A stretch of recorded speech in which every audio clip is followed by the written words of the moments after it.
मित्रांनो, आपल्या राज्यामध्ये माझी लाडकी बहीण योजना ही लागू करण्यात आली आणि त्याचा जी-आर देखील 3 जुलै रोजी निर्गमित करण्यात आलेला आहे आणि त्याची आता अर्ज भरण्याची प्रोसेस सुरू झालेली आहे. ही सर्व बातमी आपल्याला माहिती आहे. परंतु या पार्श्वभूमीवर या 3-4 दिवसामध्ये जे काही अर्ज भरण्याची प्रोसेस सुरू झालेली आहे, कागदपत्र, अटी ह्या सर्व गोष्टींचं जी-आरमध्ये तुम्हाला व्यवस्थितरित्या सांगण्यात आलेलं होतं. परंतु त्या माध्यमातून बहुतेक साऱ्या राज्यातील महिलांना जो काही याला अडचणींना सामना करावा लागत होता. तर त्याच पार्श्वभूमीवर रात्री मंत्रिमंडळाची एक महत्त्वपूर्ण अशी बैठक झालेली आहे. महिला व बालविकास कल्याण मंत्री आदित्य तटकरे यांनी ही बैठक घेतलेली आहे. आणि या बैठकीमध्ये महिलांसाठी माझी लाडकी योजना जी आहे, तर त्या संदर्भात काही महत्त्वपूर्ण असे बदल आणि महत्त्वपूर्ण असे घटक इन्क्लूड करण्यात आलेले आहेत. त्या माध्यमातून महिलांना याचा नक्कीच लाभ होणार आहे. त्याचसोबत जर तुम्ही हा अर्ज भरण्यामध्ये काही घाई-गडबड केली, तर तुम्ही नक्की पात्र असून देखील तुमच्या अडचणीमध्ये वाढ होऊ शकते किंवा तुम्ही या योजनेसाठी अपात्र ठरू शकता. त्यामुळे हा व्हिडिओ शेवटपर्यंत नक्कीच पहा, कारण की या माध्यमातून आपण भरपूर सारे महत्त्वपूर्ण असे अपडेट देणार आहेत, जेणेकरून की तुम्हाला तुमचा अचूक पद्धतीने अर्ज कसा भरायचा, त्यासाठी अचूक पद्धतीनं कोणती कागदपत्र लागतात, जसं की आता तुमचा रहिवासीचा दाखला आहे, उत्पन्नाचा दाखला आहे. काही महिलांकडे इतरही काही डॉक्युमेंटची पूर्तता होत नसते, तर त्याला देखील तुम्हाला दुसरे पर्यायी डॉक्युमेंट जसं की रेशन कार्ड देखील काही लोकांकडे नाहीये. तर त्याच्या संदर्भात महत्त्वपूर्ण अशा सर्व अपडेट आपण इथं देणार आहेत. तर माझी हीच विनंती आहे की व्यवस्थित शेवटपर्यंत व्हिडिओ पहा, जेणेकरून तुम्हाला कोणत्याही प्रकारची अडचण येणार नाही आणि फॉर्म सुद्धा तुम्ही घर बसल्या कशा पद्धतीनं हा अर्ज भरायचा हे देखील मी या व्हिडिओच्या माध्यमातून सांगणार आहे. तर सुरुवातीला शेतकरी मित्रांनो आणि भगिनींनो, सुरुवातीला आपण याची जी बैठक झाली, तर त्या माध्यमातून तुम्हाला काय बदल करण्यात आलेले आहे त्याची माहिती जाणून घेऊयात. तर माझी लाडकी बहीण ही योजना आहे, तर ही योजना राबवताना आता तुमची जी कागदपत्र आहेत, तर त्या कागदपत्राच्या माध्यमातून काही बदल करण्यात आलेले आहेत. तर ते कागदपत्राचे बदल सुरुवातीला जाणून घेऊया. तर माझी लाडकी बहीण या योजनेच्या संदर्भात निवेदन इच्छुकरितो अशा पद्धतीने हे डॉक्युमेंट काढलेलं आहे. तर सदर योजनेच्या अंतर्गत 1 जुलै 2024 ते 15 जुलै 2024 पर्यंत ठेवण्यात आलेली जी मुदत आहे, तर ही महत्त्वाची मुदतीमध्ये बदल करण्यात आलेला आहे. त्यामुळे तुम्हाला कोणत्याही प्रकारची घाई-गडबड करण्याची गरज नाही. 31 ऑगस्ट 2024 पर्यंत ही योजनेचा अर्ज महिलांना करता येणार आहे. अर्ज कसा करायचा, व्यवस्थित अर्ज कसा करायचा, घर बसल्या कसा करायचा अर्ज, हे व्यवस्थित सांगणार आहे. शेवटपर्यंत व्हिडिओ पहा. त्यानंतर 1 जुलै 2024 पासून तुम्हाला जरी तुम्ही शेवटच्या तारखेला जरी अर्ज भरला, म्हणजे तुम्ही 29 ऑगस्ट किंवा 30 ऑगस्टला जरी अर्ज भरलेला असेल, तरी देखील तुम्हाला 1 जुलैपासूनच हे मानधन लागू होणार आहे. त्यामुळे देखील तुम्ही कोणत्याही प्रकारची गडबड करू नका आणि काही ठिकाणी तुम्हाला जास्तीचे पैसे आकारले जात आहेत, तर ते देखील तुम्हाला देण्याची गरज नाही. त्यामुळे व्हिडिओ व्यवस्थित पहा, की या योजनेच्या पात्रतेमध्ये आदिवास प्रमाणपत्र जे होतं, तर ते आदिवास प्रमाणपत्र बऱ्याच महिलांकडे उपलब्ध होत नव्हतं. महिला भगिनींना तर त्यासाठी आता तुम्हाला 15 वर्षापूर्वीचे रेशन कार्ड किंवा मतदान ओळखपत्र, शाळा सोडल्याचे प्रमाणपत्र किंवा जन्म दाखला यापैकी 4 पैकी कोणतेही एक प्रमाणपत्र जरी असेल किंवा डॉक्युमेंट असेल, ते देखील तुम्ही रहिवासी प्रमाणपत्राच्या बदल्यात तुम्ही देऊ शकता. आत्ताच तुम्ही लोकसभेच्या इलेक्शनला तुम्ही मतदान केलं असेल, त्यामुळे मतदान ओळखपत्र तर नक्कीच असेल तुमच्याकडे. त्यानंतर सदर योजनेतून 5 एकराची जी शेतीची अट होती, तर ती अट आता वगळण्यात आलेली आहे. हा खूप मोठा बदल या योजनेच्या माध्यमातून करण्यात आलेला आहे. त्यामुळे आता करोडो महिला या योजनेमध्ये अंतर्भूत नवीन होऊ शकतात. त्यानंतर सदर योजनेच्या अंतर्गत 21 ते 60 वयोगटाची अट होती, तर ती देखील आता तुम्हाला 21 ते 65 वयापर्यंत ही वाढवण्यात आलेली आहे.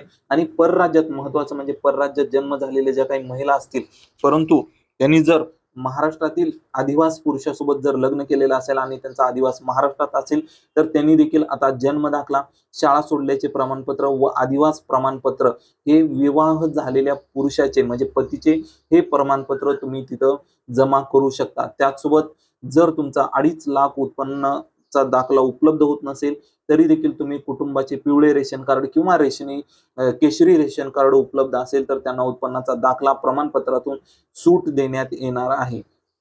म्हणजे तुमचं पिवळं रेशन कार्ड असेल, तर तुम्हाला कोणत्याही प्रकारचा उत्पन्नाचा दाखला देण्याची गरज नाही. त्याचसोबत सदर योजनेत कुटुंबातील एक पात्र अविवाहित महिला सुद्धा या योजनेचा लाभ घेऊ शकते. तर आता हे सर्व झाले महत्त्वाचे बदल. हे बदल झाल्याच्या नंतर आता काल जी महत्त्वपूर्ण अशी बैठक झाली, तर त्या माध्यमातून काय बदल करण्यात आलेले आहे किंवा काही सूचना महिला व बालविकास मंत्री आदिती तटकरे यांच्या माध्यमातून देण्यात आलेले आहेत. तर त्यासाठी लोकप्रतिनिधी, तहसीलदार, तलाठी, पर्यवेक्षक, वार्ड अधिकारी हे सर्व यांच्याकडून प्रभावीपणे काम करून घ्यायचं आहे असं सांगण्यात आलेलं आहे. आणि 8 जुलैपासून याचा एक विशेष मोहीम देखील राबवण्यात येणार आहे. तुमच्या गावोगावी ही मोहीम राबवण्यात येईल. त्यानंतर या योजनेच्या अंतर्गत या सर्व समाजातील शेवटच्या महिलापर्यंत ही योजना राबवली जावी, यासाठी अंगणवाडी केंद्रामध्ये या योजनेची परिपूर्ण माहितीचे फलक लावावे, जेणेकरून महिलांना या संदर्भात माहिती व्हावी, पात्रता अपात्रतेचे निकष माहिती व्हावी. तसेच ऑफलाईन फॉर्म भरताना कुठल्याही प्रकारचे पैसे घेऊ नये याबाबत सूचना विभागाकडून देण्यात याव्या. तालुका गाव प्रत्येक अंगणवाडी सेविकेचा व्हॉट्सअप ग्रुप तयार करून त्या ग्रुपवर योजनेची सविस्तर माहिती देण्यात यावी असं देखील या अंतर्गत सांगण्यात आलेलं आहे.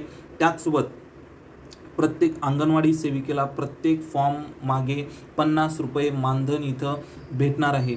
तर ही देखील खूप महत्त्वाची, सरकारद्वारेच हे मानधन दिलं जाणार आहे. त्यामुळे जे काही महिला असतील जे यासाठी अर्ज भरून घेत आहेत किंवा जे लाभार्थी महिला आहेत तर त्यांच्याकडून कोणत्याही प्रकारचे पैसे घेण्याची गरज नाही. तसेच गाव स्तरावर तसेच तालुका स्तरावर संबंधित घटकाचे सहकार्य घेऊन ही योजना यशस्वी पद्धतीने राबवण्यात येईल आणि ऑनलाईन पद्धतीने प्रत्येक अंगणवाडी सेविकांना मदतनीस देण्यात यावे आणि त्यानंतर हा अर्ज त्यांच्याकडून ऑफलाईन पद्धतीने भरून घेतल्यानंतर अंगणवाडी सेविका तो अर्ज ऑनलाईन करतील.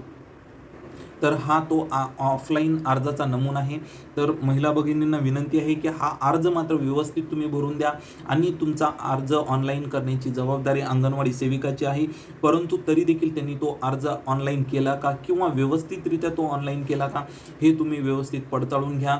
आणि हा अर्ज ऑनलाईन त्यांनी करताना देखील तुम्हाला त्यांना कोणत्याही प्रकारचे पैसे देण्याची गरज नाही. त्यामध्ये तुम्हाला महिलेचे संपूर्ण नाव, महिलेचे लग्नापूर्वीचे नाव, महिलेचे लग्नानंतरचे नाव, त्यानंतर जन्मदिनांक, त्यानंतर अर्जदाराचा संपूर्ण पत्ता, जन्माचे ठिकाण, मोबाईल क्रमांक, आधार क्रमांक, त्यानंतर शासनाच्या इतर विभागामध्ये अर्थसहाय्य घेत असल्यास दरमहा किती घेता हे टाकण्यास काही प्रॉब्लेम नाही आणि टाकलं पाहिजे. जर तुम्हाला आधीच 1000 रुपये भेटत असतील दुसऱ्या योजनेतून तर तुम्हाला वरचे 500 रुपये ह्या योजनेच्या अंतर्गत भेटतील. वैवाहिक स्थिती काय आहे, कारण की आता अविवाहित महिलांना देखील इथं लागू करण्यात आलेलं आहे. तर वैवाहिक स्थिती तुमची काय आहे, अर्जदाराचे बँक खात्याचं वगैरे डिटेल्स व्यवस्थित द्यावं आणि आधार कार्ड आहे तुमच्या बँक खात्याला जोडलेला असावं. त्यानंतर नारी शक्तीचा म्हणजे तुमचा प्रकार, जर तुम्ही अंगणवाडी सेविका किंवा कोणही फॉर्म भरून घेत आहे ते देखील तिथं सांगायचं आहे. त्यानंतर खालील सर्व कागदपत्रांच्या प्रती वरचा जो नियम आहे तो म्हणजे की तुम्ही एक अंगणवाडी सेविका किंवा ग्रामसेवक असेल तर ते देखील सांगायचं आहे आणि जर तुम्ही सामान्य महिला असेल तर तिथं सामान्य महिलेला टिक करायचं आहे. त्यासोबत खालील सर्व कागदपत्र अपलोड करण्यात यावी, जी काय अर्जदाराचं पासबुक, बँक बुक, त्यासोबत आधार कार्ड, आदिवासी जन्म प्रमाणपत्र आणि त्याला पर्यायी प्रमाणपत्र जरी दिली तरी देखील काही प्रॉब्लेम नाही. त्यानंतर कुटुंबाचे तुम्हाला हे हमीपत्र द्यायचं आहे, ज्यामध्ये आधीच हे सर्व नियम आपण जे GR मध्ये पाहिले होते किंवा आत्ताचं जे नवीन परिपत्रक होतं त्याच्यामध्ये होते, तर ते सर्व हे नियम आहेत. त्यानंतर अर्जदाराची सही आणि अर्ज स्वीकारणाऱ्याची सही, हे सर्व प्रकारची ही अर्जाची पावती तुम्ही त्या ज्या महिलांना किंवा अंगणवाडी सेविकांना हे भरून देत आहे त्यांच्याकडून ही अर्जाची पावती घ्यायची आहे आणि ती तुमच्याकडे तुम्ही ठेवू शकता. तर अशा पद्धतीचं एक महत्त्वपूर्ण असं अपडेट होतं ज्याची माहिती तुम्हाला नक्कीच उपयोगी पडेल अशी अपेक्षा करतो आणि इथेच थांबतो. जय जवान जय किसान, धन्यवाद.